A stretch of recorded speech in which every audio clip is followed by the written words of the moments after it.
We stop the IRS from garnishing or levying their accounts, and then we get them what's called in compliance, which is filing their returns.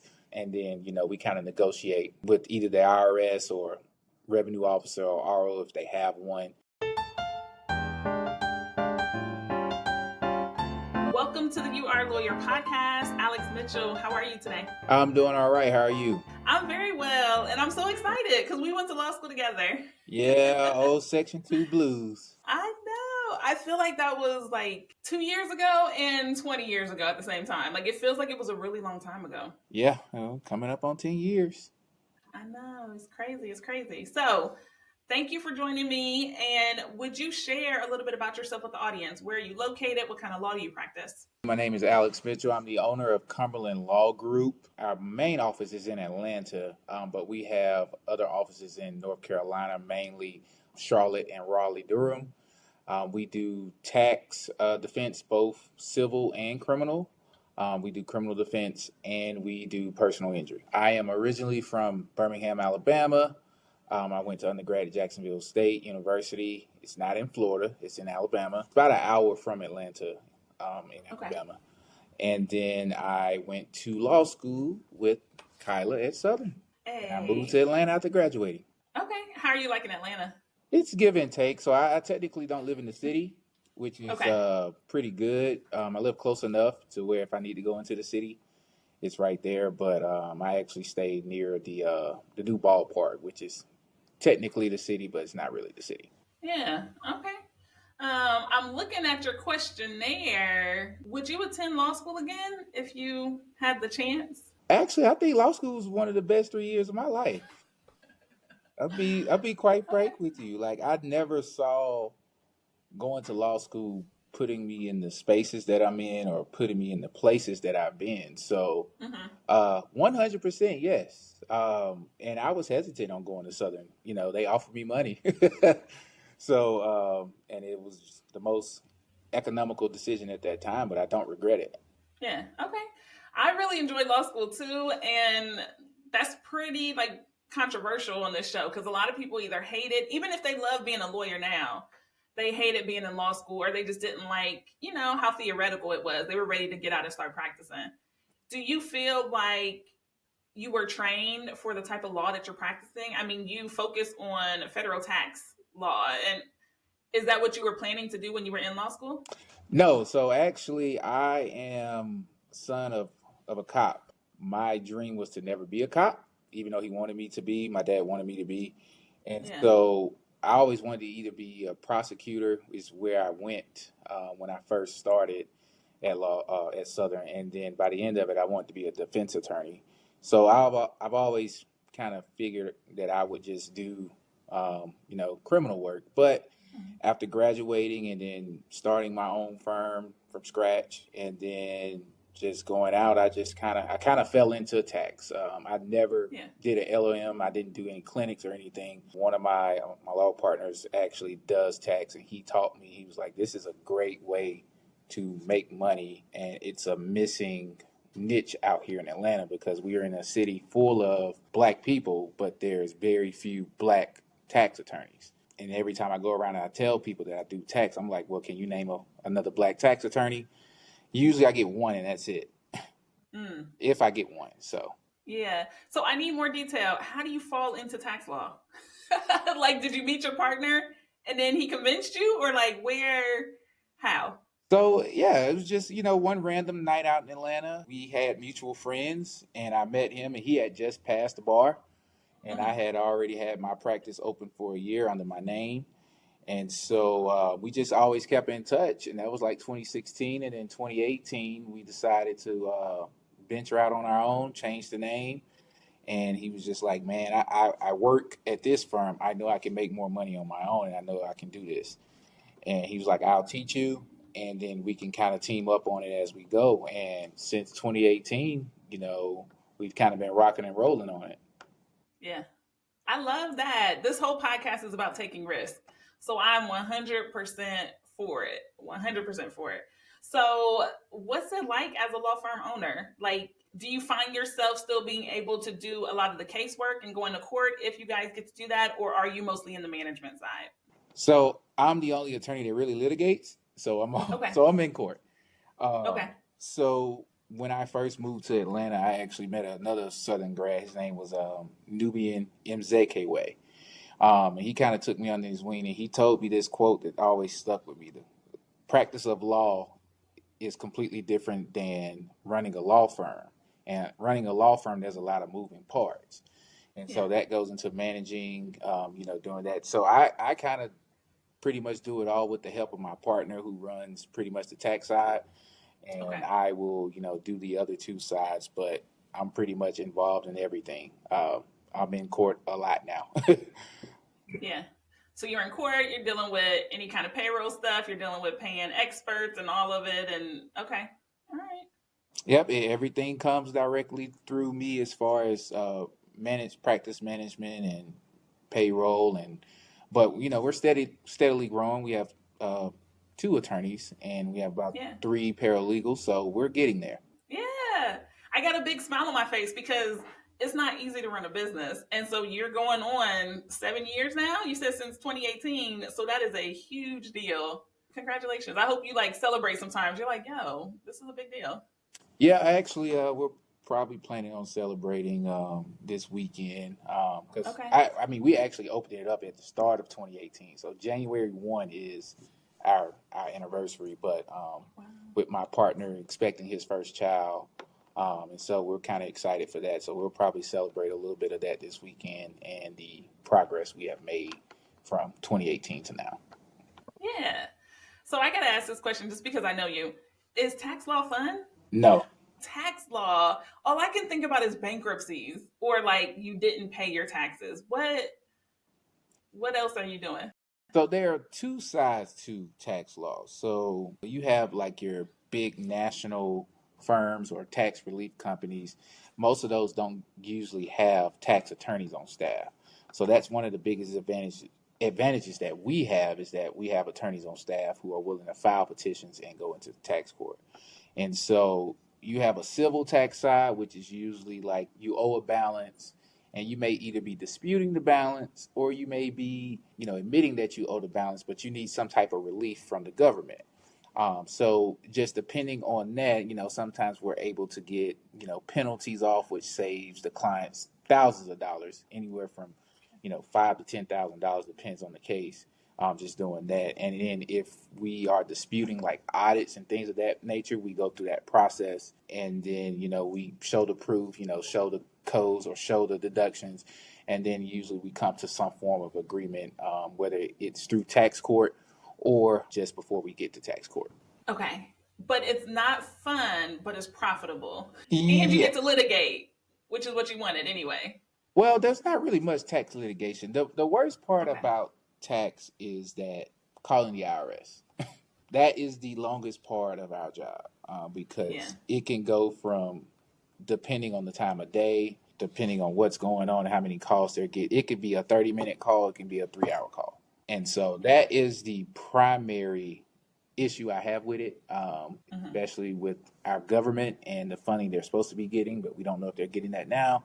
I don't know if it's going to get any better, but that is the primary issue I have. But the actual practice of tax law, the negotiating and the dealing with ROs and things of that nature, I like that part of it. Yeah. Okay. I have a question I just keep thinking about, and that is, how do you know when you need a tax attorney? Well, if you owe. Okay. I mean, I don't think I knew you could dispute a bill from the IRS.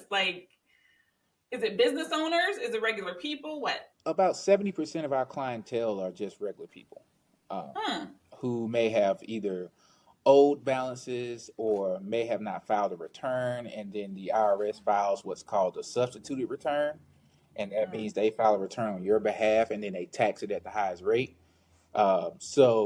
And they're pretty much just using the information that has been submitted to them by employers, so W-2s, 1099s, and things of that nature. So, but we are actually one of the few firms that don't prepare taxes. We do strictly tax litigation. And so that's usually what it is. So usually client, let's just use a round number, client owes $25,000 for missing return, or missing multiple years, we stop the IRS from garnishing or levying their accounts, and then we get them what's called in compliance, which is filing their returns, their last six, and then we kind of negotiate with either the IRS or revenue officer or RO if they have one, or sometimes if they have appealed and there's an appeal officer, we negotiate with them, or the attorney if we're in tax court. You are just like kind of expanding everything for me, because this kind of makes some sense. If you pay for a tax preparer, maybe they would know. You know what I mean? They're probably the first person that you would reach out to. But I've never heard of a substitute filing, so that's fascinating. Yeah, they actually do that very often. Okay. A lot of our clients who missing like multiple years, if they have your W-2, I mean, they can file it at any time. They just don't. But yeah, it happens a lot more than you would think. So always file your taxes on time. Yes. Please do. Okay, cool. So Alex, you are licensed in Georgia and North Carolina. What's up with North Carolina? You just thought it'd be fun to have, or? This was during the pandemic. So, we were at home. We're just thinking about like, hey, how can we expand and, leverage this downtime that we have, because we wasn't in court. We were still working, but, it just wasn't too much going on. And so my law partner, who's originally from North Carolina, came up with the idea, well, let's just put an office in Charlotte and see what happens. And so we did that, and we quickly became known as the top tax law firm in Charlotte. And then we expanded to Raleigh, Durham. And now we've been on top probably about the same amount of time. But of course, now with competition coming in, we're kind of that top three. But the reason Charlotte opened up is because that attorney, the lead tax attorney there, actually ended up getting indicted for tax fraud. So that was just an opening that we didn't know existed at that time, and we saw that. We was like, hey, this is a possible business opportunity for us to expand. And actually, we get a majority of our clients from North Carolina. I'm laughing because you kind of buried the lead there. So you have offices in multiple states. That's a big deal. So how many offices do you guys have? So we have 4 total. Okay. We have 2 in Atlanta and 2 in North Carolina. Okay. We had 5. We had 1 in California, but I decided to wait and see what they're going to do as far as reciprocity in California before getting in. So we closed that office. Yeah. And our goal is to kind of take it national. So we're always looking and researching into other big cities to see like, okay, is this a good market for us to go into and start advertising? Okay. All right. Very, very cool. So in preparing for this recording, you said that you did not want to be a stereotypical lawyer. What is a stereotypical lawyer, and how do you make sure that you are not that? To me, a stereotypical lawyer is just one that kind of has a smug attitude towards things. And the downside of this is that I understand how a lawyer can turn into that, because you deal with clients, and clients have different personalities, and clients most of the time don't do what you say. Some of them don't be honest to you, so you can kind of become cynical. Also, as you can see, I'm not a fan of dressing up. I will wear hoodies and sweats to court if I could. But I think there's certain times that we need to. A lot of the times when I was growing up, I didn't know a lawyer until probably my 2L year, and so a lot of times, especially being a black lawyer, you're a smaller percentage. They kind of seem unreachable, and so I wanted to be like that lawyer that that everybody can see, like, this guy's just a normal guy. He just happens to practice law. He dresses like us. He talks like us. And of course, I don't even know if you remember this, Professor Shay's legal writing class, and we had to do a speech. And of course, you're from Ohio, I'm from Alabama, so we have different accents. But we're both in Louisiana, where we could barely probably understand anybody. True. So the funniest thing to me is that everybody who was from Louisiana kind of went, and I couldn't understand them. But that wasn't one of my criticisms. I'm just like, okay, it's a different dialect. And I went, and I remember exactly who it was. It was Troy Parr and Courtney Allen. They was like, you say y'all a lot, like you really country. And I was like, and they was like, yeah, sometimes we couldn't understand you. And I'm like, y'all could understand me. I could understand you. And so, yeah, so that was just kind of one of the things that I didn't want to, forget where I came from. And Yeah. every time I've met somebody, whether it's in professional circles or in the organizations I'm in, or even just, friends I've met through mutual friends, they can tell that I am from the South. They're like, oh, yeah, you're country. Yeah. So, And that's not a bad thing. no, I don't think it is. But Yeah. I think a lot of times as we grow older, we kind of forget where we are and where we came from. I'm very grounded in remembering, hey, I'm just this kid from Birmingham, Alabama that just happened to luck up and have some luck and be blessed enough to just be in the position that I am now. Yeah. I mean, I think that's a really good perspective because I think all success requires a little bit of luck, right? Like you can be completely prepared. You went to the school, you graduated, but there's always a little bit of luck, right? Like I was preparing for this and it just happened to start when there was a pandemic as well. And so all people were doing was consuming it, right? Like there's always a little bit of luck that you just can't control. Yeah. I agree you have to strike when the iron is hot. Uh-huh. But for you coming from the north down to Louisiana or just going to law school, period, did you feel like you belonged in law school when you were there? Or you were just there for the ride? I definitely was not there for the ride because I went to law school at 28. So I already was working, had a full salary, and still I could not stop thinking about law school. And I get there and I don't look my age. Like earlier this year, I turned 40. And a lot of people are still shocked by that. So I remember I get there, I got my monogram shirts on, and everyone is like, who's this preppy little girl? And I'm like, actually, I'm older than you. First of all. So I did feel like I belonged because I went to a PWI, a predominantly white institution for undergrad. I went to Ohio State. I remember. But also that was like 10 years before I even went to law school. So I was like, to be at a HBCU with some of the people raising their hands and the smartest people in the class being Black, that was new to me. So for that, I didn't feel like I belonged, but I loved it because that was what I wanted. But I did feel like I belonged because, I mean, I could keep up, right? Like I was parliamentarian, I was editor-in-chief, I was doing all of the stuff. I learned a ton. I mean, I don't think I belonged in Baton Rouge, but I think I belonged in law school. Baton Rouge was a whole nother thing. I had New Orleans in my mind, and then I quickly realized that Baton Rouge was not New Orleans, and that was a shock.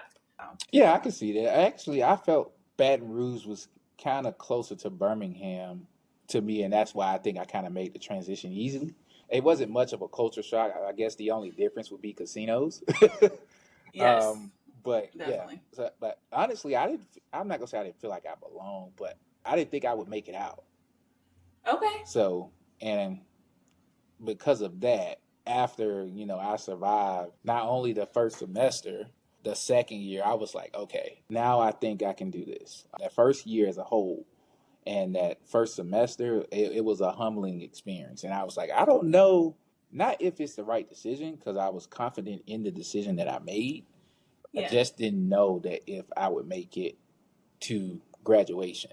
And then once I got to 3L year, I knew I would graduate. Then the next question is, am I going to go sit for a bar in a completely different state and pass this bar? Yeah. So that was pretty much it for me. But, I did both of them. So yeah, we survived. So I will say to that, no, I didn't think I fit in terms of what I make it. Absolutely not. I had an air mattress the entire first year and the first summer. I was like, I refused to buy furniture. I painted my walls and I have pictures. But then I was on an air mattress because I was terrified. Because I think for me, because I had given up so much to drive 1,500 miles to a new place, like I went through 4 cars in law school because my cars from Ohio were not prepared for the humidity and the heat in Louisiana. I was losing tires, transistors were going out. I had so much problem, like literally just assimilating to being in Louisiana that I was not prepared for. So for that, no, I did not expect to make it out. Oh no, I don't got time for nothing else. Like I don't even have time to buy a bed. Nope. So yeah. You had an air mattress. I never unpacked. Okay. And then I found out that, hey, I made the cut. I'm back here, and I'm like, all right, let me go back. I've never fully unpacked into my 2L year. That's crazy. And for people who are smarter than us or who are psychologists who are listening or whatever, I feel like this was the start of imposter syndrome because we are here making it and we also don't feel like we're going to make it. Like that, somebody needs to study that. Somebody definitely needs to study that. Well, I think it's just kind of a fish out of water. So, I mean, I'm a person, I like to observe people. So, like, I could tell, like, who was comfortable, whether they passed or failed or not. And it was just being like a fish out of water. Like, you were from Ohio, I'm from Alabama. We're moving to a place where we know nobody.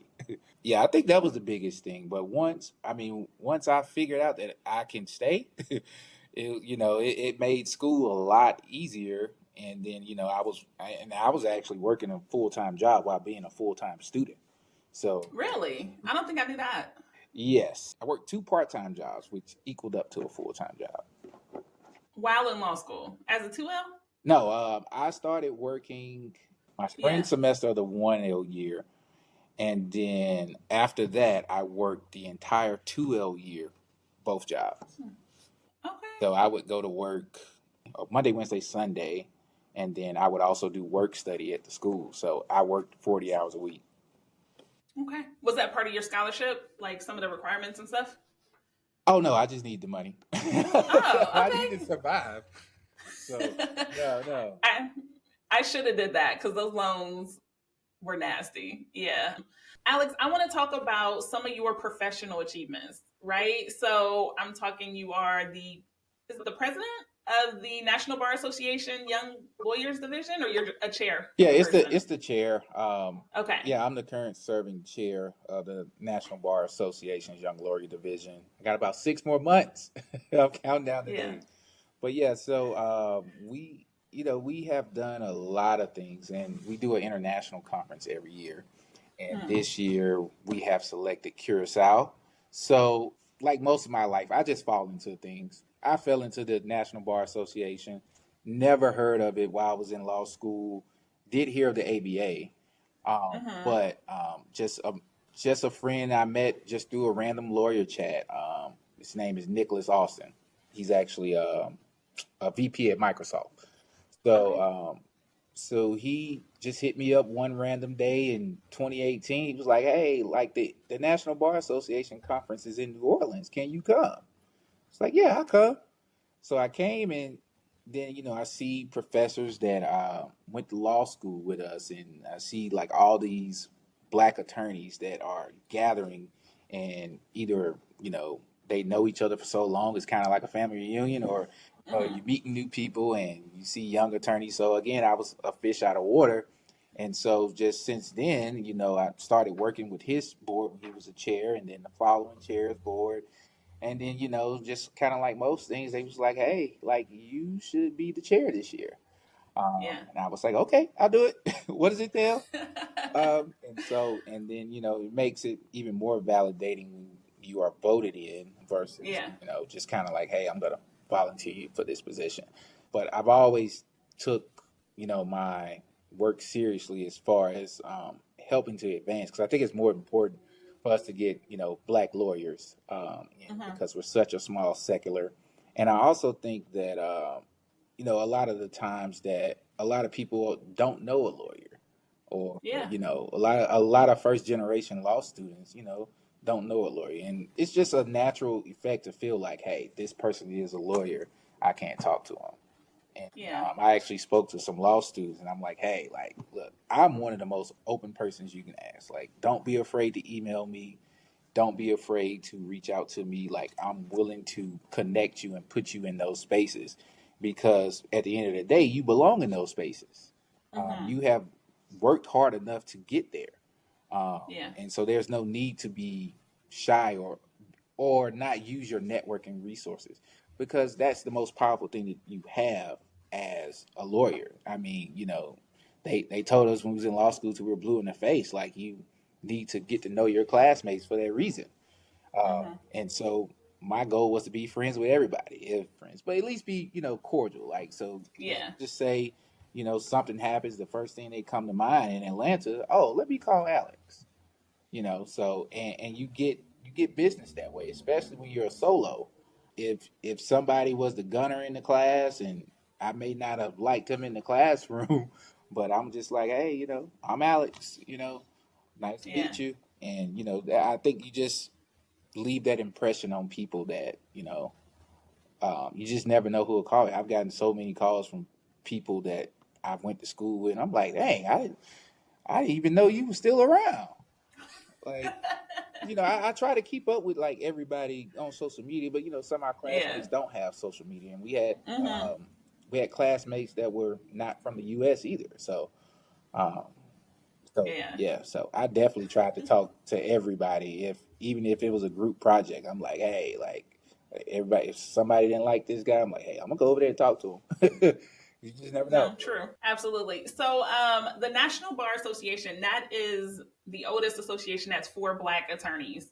And then the American Bar Association is for everybody, correct? Correct. Well, I mean, they're both kind of for everybody Okay. because I'm not going to say we're under the ABA, but we do a lot of affiliations with the ABA. Okay. So we have someone that is, on the board as far as Young Lawyers Division. When you are elected the chair, you can either designate somebody or then you're on the board for the ABA Young Lawyers Division. Well, you're a delegate. I'm not going to say board. You're a delegate. Okay. So you have like voting powers. So you get to go to the conferences. You get to vote on things and things of that nature. So, but pretty much, we're coming up on our 100th convention. It's going to be in Chicago.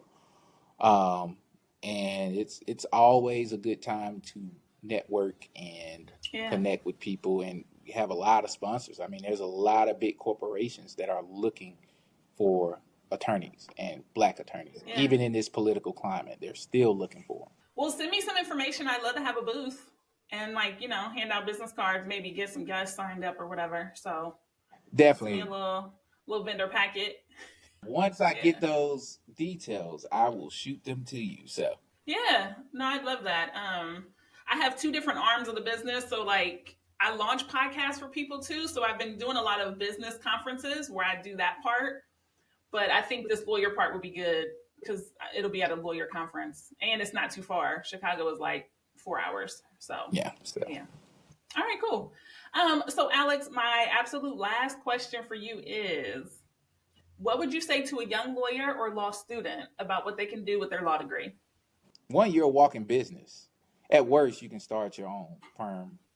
Start, the law is so broad. So, a lot of our classmates, they went into compliance, even though they're barred. I mean, they're not practicing, but they have a bar license and they're into compliance. That is very heavy, especially with the advance of technology and things of that nature. But pretty much, you could do you could do pretty much anything. And don't be afraid to try something. I literally got sworn in and signed my first client up in the same day, less than an hour apart. So this is something that I knew I wanted to do, and I knew I wanted to be on my own because I don't really like working under anybody. I'd rather be the boss. But, it's not for everybody to own their own law firm. But, everybody guns for the big law firms. But there's plenty of small boutique law firms that are good and well paying. There are also public sector jobs that, you can take on as well. But don't walk in like you own the room, but walk in like you belong in the room. Because you don't want to come off as arrogant. But you do want to show that, I am in this space. I belong here. I've met the requirements to be whatever type of lawyer you want to be. And I think that's the most important thing. And don't forget to network. That's one thing I kind of regret that I didn't do in law school is go to enough events. And that was just because of life and working. But don't be afraid to, go speak to other attorneys. They are more than willing to talk to you, even though they're busy. And if you email them and they don't respond, email them again. Because now I'm getting back to the point to where, I will miss an email, think I responded to the email, and come to find out I never even responded to it. So, follow-up is super important. And don't be afraid to reach back down. I mean, I'm going to be a lawyer, I guess, to the day I die, but I'm not going to be practicing forever. And the more of us that has that presence and that put our people in those spaces, we have opinions. Like Nick Austin can walk into Microsoft and say something that will actually help Southern University if I ask him, or that will help the NBA. Or you have Conway Ekpo up in who works for Chase. I think still, he's in that space to create those avenues. It's a lot of powerful or higher up Black people that are more than willing to work with you. You just have to reach out to them. Yeah. Yeah, I love that. Thank you so much, Alex. What is your email address in case anyone does have some questions and they want to reach out? So you can email me at mitchlawfirm@gmail.com. So that's my last name, first 5 letters, and law firm. Or you can reach out to me on my Instagram. It's at Alex the Attorney, all spelled out. You can reach out to me there. I will try to respond back. If I don't, reach out again. Because chances are I probably just skipped over the email and read it and thought I responded in my head. So, I'm always open in helping people, helping students, especially to get in those doors. Because, it's a dog-eat-dog world, but there's enough work out here for everybody. Yeah, absolutely. All right, Alex. Well, thank you so much. And I hope you get a lot of people reaching out to you and then following up if they don't hear back from you. Definitely. Thank you for having me. Yeah. All right. Bye. Bye.